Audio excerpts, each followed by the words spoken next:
Good day, folks. I'm going to make some tallow. Now, in making tallow, you need some good fat or pork fat. Either will work. You don't have to thaw it out first. And a good sized clove of garlic chopped, quartered. And a good sharp knife. And we're just going to cut maybe about an inch in, like so. And then we're going to slice that down into chunks about like that. Then into the pot it goes. Now I always warm my pot before putting it in. As you can see.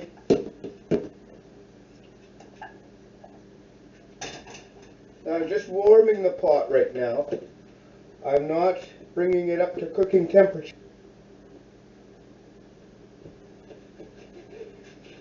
This is still frozen. That's why it's so difficult to cut.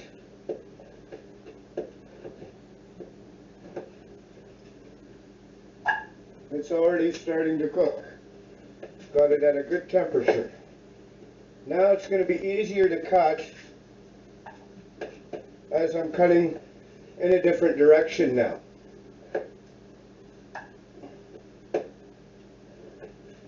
I'm going to do both pieces, which is about 1 pound of fat.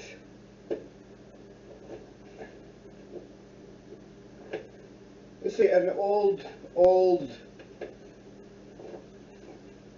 preservation technique for your fat, and tallow can be used in your cooking. It can be used to make soap. It can be used to make shoe polish, weatherproof shoe polish for boots. It can be used to make lips.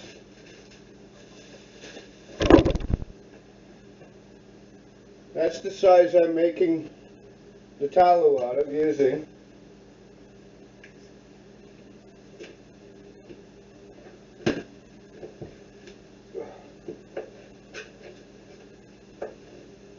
Now usually you used to be able to get this for free from the meat department or from your local butcher.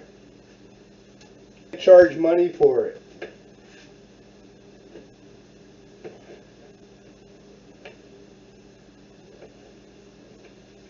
Basically what I'm doing is I'm getting all the fat in there. Pot.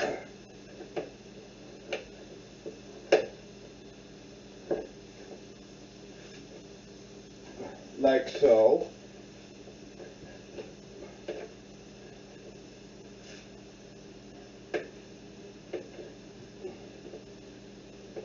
And then I will add my flavorings. Because I use this a lot for cooking. I don't use vegetable oils.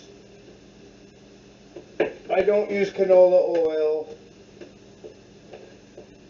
And I rarely use butter in my cooking. I use butter only certain times in my cooking. The majority of the time, I'll use tallow or even just a bit of water. It's a lot healthier.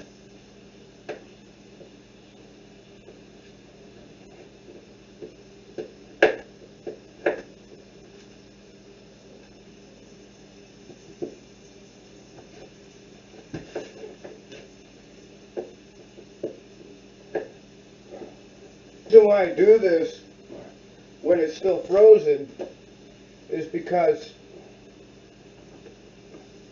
if it's warm, the fat, if it's warm, it's all slippery.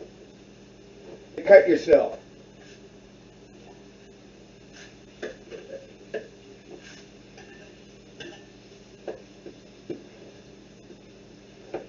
Here we are. Now I can garlic. That goes in the sink. Clean off my hand.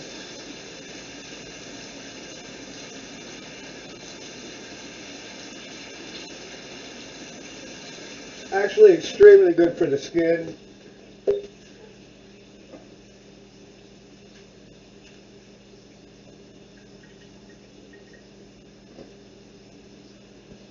Now that that's all cut and in the pot cooking,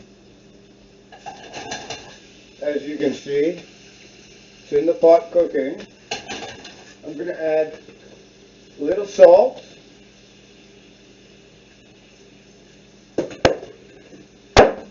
pepper,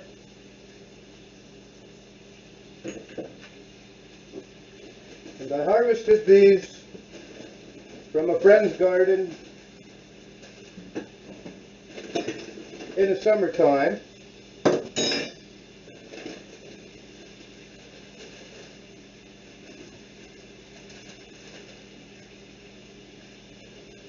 Parsley, sage, rosemary, and basil. We're going to add just a teeny bit of this for flavoring. Just like that. Just a pinch of each. It doesn't have to be extensive. Oh, these flavorings smell so nice. Having good dried herbs, fresh from the garden, is a wonderful blessing.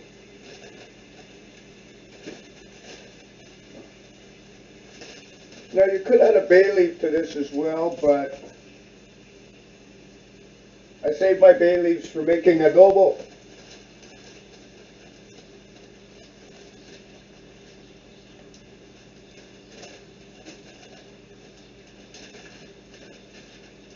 Just a pinch of each. That's all it needs.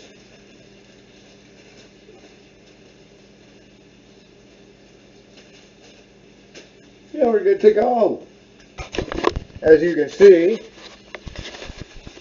there it is. Now I'll let this cook for, comes down into a nice crispy little bits. We all love the crispy little bits. They go good on potatoes later. Anyhow, this is how you make tallow.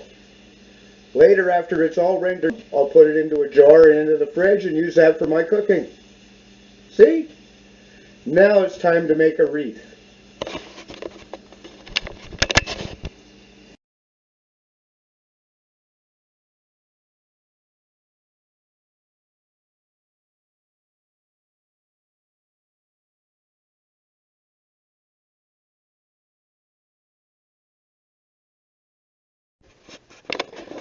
Okay, well, as you can see, the fat is all rendered down into nice crunchy bits, and my oil or tallow is in the pot here still.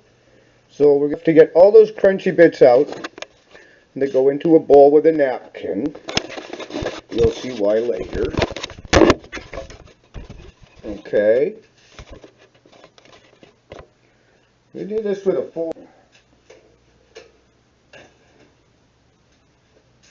Just kind of smooth everybody down to the edge like this. And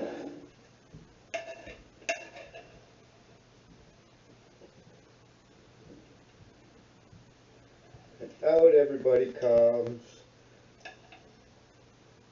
But the fat stays in the pot.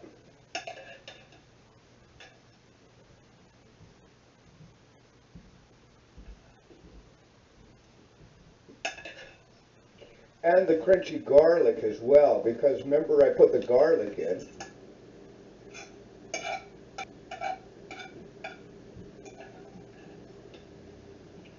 As well as the spices, the herbs.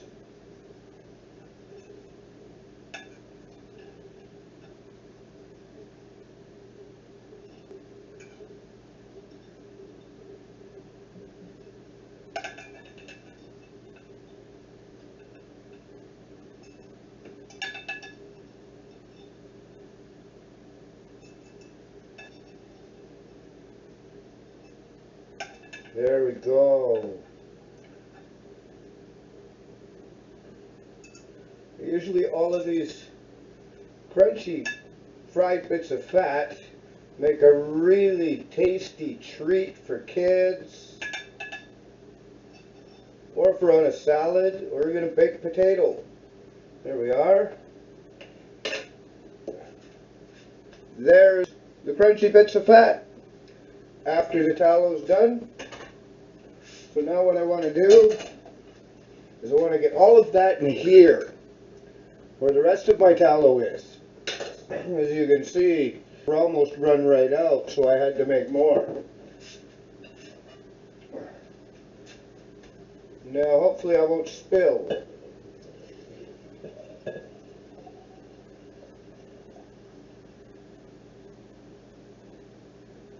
There we go, just like so. Now that can cool. There's my tallow. How much I got? I got half a jar again, off of one fat. That will last, a couple of months for cooking. So, that's how you lessen your food bill. And the old recipe from, hundreds of years old. It's been used for many, many years on farms. So, there we go. My finished tallow that I will now put in the fridge. Next task is over here. I got a bunch of traditional boughs from the trees inside, and from this I'm going to make a wreath. There's bits like holly and fir and pine and yew, and so yes, I'll make a wreath next in a little bit.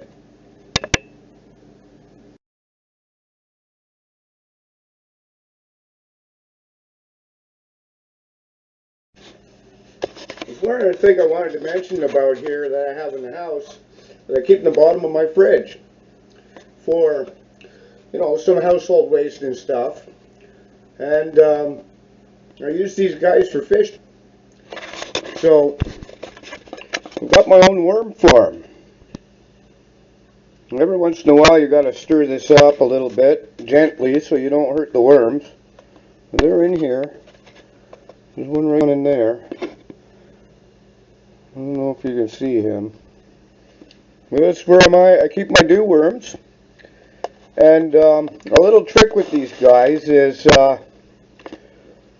when you want to feed them, or if it gets too moist in the bucket, like too much water, what I do is I save my tea bags. And I dry them out. I dry them out right on the counter. And then I put them in and feed them the tea bags. And that gives them the right amount of food that they need, along with other minor kitchen waste and the like. And it keeps them relatively happy. So, it's all things that you can do around the house to help your life, save you money, and yeah, my own fish bait right here. I don't have to go and buy it. I already have it. I'm breeding my own worms too. See? That's how it's done.